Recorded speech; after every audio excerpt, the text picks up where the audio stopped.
So I got this letter from a man named Robert who reads my daily newsletter. And in it, he raised some interesting points about President Trump and the Republicans. Now, here's his letter. Governor Huckabee, with all due respect, look who's talking. President Trump didn't even have the decency to attend the funeral of the late, great John Lewis. Of course, this is typical of him. And yes, Trump is a vicious racist. And you have to bring up the irrelevant fact that Bull Connor was a Democrat. Such racist bigots are no longer found in this party. However, the racism of the Republicans is now much more subtle. Republican social and economic policies have done nothing but grievous harm to blacks and other minorities in America. They've done it for decades. For example, making it extremely difficult for them to vote and suppressing so many of their votes by failing to count them. Constantly eviscerating and abolishing essential government programs to help the poor. GOP refusal to raise the minimum wage, thus keeping millions of Americans helplessly mired in poverty. Refusing to make healthcare, college, food, and housing affordable, and so on. And on top of this, GOP politicians have the sheer unmitigated gall to accuse the struggling poor of being lazy bums who want to sponge off the government, while it allegedly takes hard-earned money from honest Americans who do work. John Wilson spent his life fighting these destructive GOP policies. Trump is only making them worse. That's the end of the letter. Well, I got to tell you, I kind of thank Robert for listing so many false Democratic political narratives in one post. During an election year, we're going to be hearing all of this repeated ad nauseum. So it's helpful to be able to respond to all of his points at one time. First, Robert, I don't know who John Wilson is, but I'm going to assume that's just a typo and you meant John Lewis. Also, I can only imagine the media meltdown if Trump had attended that funeral. He would have been accused of hijacking the funeral to score cheap political points like President Obama actually did. His choice was between how dare he show up there and how dare he not show up there. All things considered, I think President Trump made probably the most respectful choice. As to your other points, let me go through them and reply to them one by one. First, you say, yes, despite what he and his defenders say, Trump is a vicious racist, end quote. Now, you said this without offering a single scrap of proof. I want you to know I consider racism to be a grievous sin, and racist is one of the worst things you can call someone. That word should never be thrown around lightly, which unfortunately is happening today. The Trump narrative is based on viciously fake news stories, like claiming that he called all Mexicans rapists and murderers, even though he was talking about MS-13 gang members, or that there were fine people on the side of white supremacists, when he was actually referring to some people who oppose simply removing Confederate statues. He actually said that neo-Nazis and white nationalists should be condemned totally. You never mentioned that.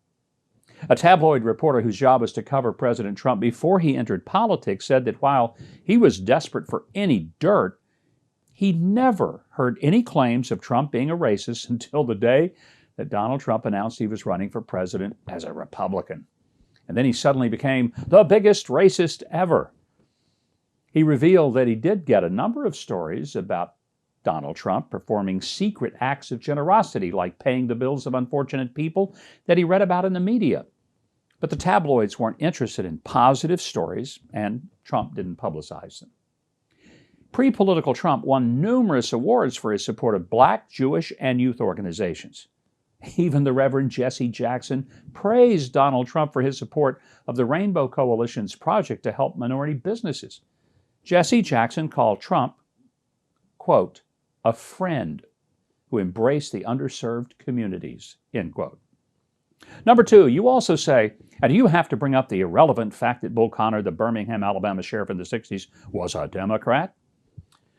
Well, Robert, I mentioned that Bull Connor was a Democrat, and by the way, not just a Democrat, but a delegate to the 1948 convention, where he led a walkout of the Alabama delegation over a proposed civil rights plan, because the Democrats would like modern Americans never to know that. It's a cynical attempt to rewrite history so that the misled can be manipulated for political purposes. We don't allow that around these parts. And besides, if American citizens are to believe that America is evil because bad things happened in it, well, then Democrats should believe their party is racist because racist things happened in it. Which leads me to your third statement. Number 3, you said, such racist bigots are no longer found in the Democrat Party, end quote. The modern Democrat Party is all about dividing and judging people by skin color, which is a complete repudiation of the Reverend Martin Luther King Jr.'s dream. And I don't just mean reverse racism against white people.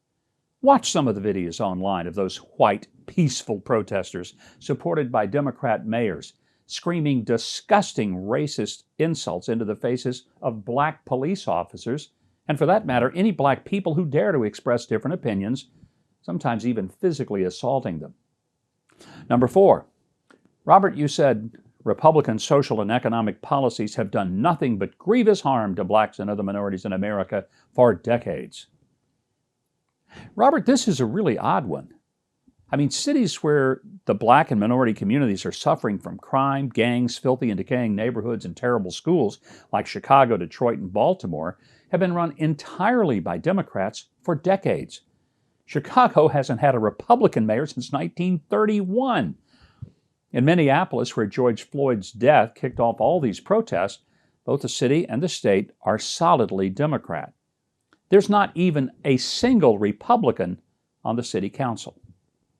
Number 5, you say, quote, making it extremely difficult for them to vote and suppressing so many of their votes by failing to count them, end quote. Again, an assertion, but no proof. Republicans believe in voter ID because we want all the elections to be honest and trustworthy. I'm all for everyone voting who is legally eligible, but every fake vote cast cancels out a legitimate vote, denying that voter his or her most fundamental right to have a say in determining our government. As for voter suppression, boy, that's a convenient excuse for barring even the most rudimentary efforts to ensure a clean election, from voter IDs to purging dead people off the voting rolls. Now, the queen of that narrative is Stacey Abrams, who somehow claimed for the past 2 years that she is the rightful governor of Georgia, deprived of office by voter suppression. Yet 1.3 million more Georgians voted in that midterm election than in the previous midterm election. Robert, if Republicans suppress the vote, they sure did a lousy job of it. Number 6, constantly eviscerating and abolishing essential government programs to help the poor is what you said. And I would ask, like what? As Ronald Reagan once said, there's nothing so permanent as a temporary government program. Democrats love to accuse Republicans of slashing one program or another. Social Security is a prime example. Yet spending always, I say always, increases. Merely suggesting a reduction in the rate of increase gets you accused of slashing the budget, even if it would still mean more money than the rate of inflation. Now, if you mean things like requiring able-bodied people with no family obligations to work in exchange for welfare, then probably a lot of us would plead guilty. The government shouldn't make it easier and more lucrative to be on the dole than to work when a job is available. Number 7, you said GOP refusal to raise the minimum wage, thus keeping millions of Americans helplessly mired in poverty, end quote. Well, as someone who grew up poor, if I really thought that simply raising the minimum wage would end poverty, I'd be on the front lines demanding it. But it's the sort of simplistic idea that comes from people who've never run a business, who maybe just studied economics from some liberal professor. Simply ordering businesses that pay the minimum wage to raise or even double it violates the most basic law of supply and demand, forcibly pricing labor at more than it's worth. Many of these employers are small businesses. They've got tiny profit margins whose owners might even put in 60, 70 hours or more a week, and who, quite frankly, make less than minimum wage themselves. If they raise prices enough to cover the new labor costs, they drive away their customers. Then their only choice is to cut staff, and those who do keep their jobs soon discover the raise doesn't help because prices go up everywhere in order to cover the new labor cost. Many businesses, they don't survive at all. Here's an example. After San Francisco voted to double the minimum wage, there was a story about a longtime liberal bookstore that went out of business. The patrons of that store were shocked to learn that there was some connection between their vote to raise the minimum wage and losing their favorite hangout. Liberal Seattle restaurant critics were baffled at why all the little bistros they loved were closing down. And in New York, the place where AOC used to bartend went out of business because of the minimum wage hike that she advocated, and all her former co-workers ended up losing their jobs. I think that's too bad for a lot of reasons. I was kind of hoping she'd return to work there real soon. Number 8, refusing to make healthcare, college, food, and housing affordable, you say. Well, Robert, the reason, and really the major reason, that most of these things cost what they do is because of government subsidies, mandates, taxes, regulations, and interference in the marketplace, which are all Democrat hallmarks. Do you have any idea how much complying with Medicare costs doctors and how much time they spend dealing with paperwork instead of seeing patients? Before all the government insurance and Medicare involvement, frankly, doctors never charged $50 for a Band-Aid. Try comparing the prices of food, housing, or fuel in California or New York to those in Texas or Florida. Like it or not, liberal policies make everything more expensive. And then the politicians raise taxes to help people pay for the things that they made more expensive that will now get even more expensive because of the high taxes, and on it goes in a never-ending vicious cycle. Number 9. You said, quote, GOP politicians have the sheer unmitigated gall to accuse the struggling poor of being lazy bums who want to sponge off the government, end quote. Well, I don't do that. And frankly, I don't know anyone who does. But if anyone actually does, they're wrong. Clearly, they're wrong. I've been the struggling poor, and I know better. I suggest you broaden your news sources.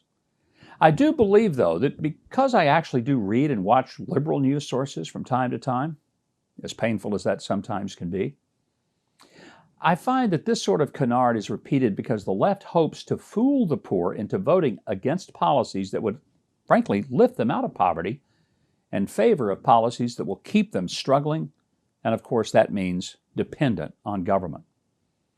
Well, I might as well make it a hat trick and finish this off with the third Reagan quote. Republicans don't measure compassion by how many people are getting a government handout. We measure it by how many people no longer need a government handout. Again, Robert, I want to thank you so much for rattling off so many of the kooky Democratic talking points in one place. You've made a significant contribution to the future of our country, and you certainly made my job very easy and much more efficient. Well, if you have enjoyed this video, I hope you'll consider subscribing and clicking the notification bell so that you'll know whenever we upload new videos. And leave a like and share this video all over the interwebs. Of course, I know that you know someone who needs to see it. Sure you do. And if you want more of my news analysis and commentary, hey, it's about time you sign up for my newsletter at MikeHuckabee.com. It's completely free, unlike a lot of government programs. Well, that's it for this edition of The Breakdown. I'm Mike Huckabee.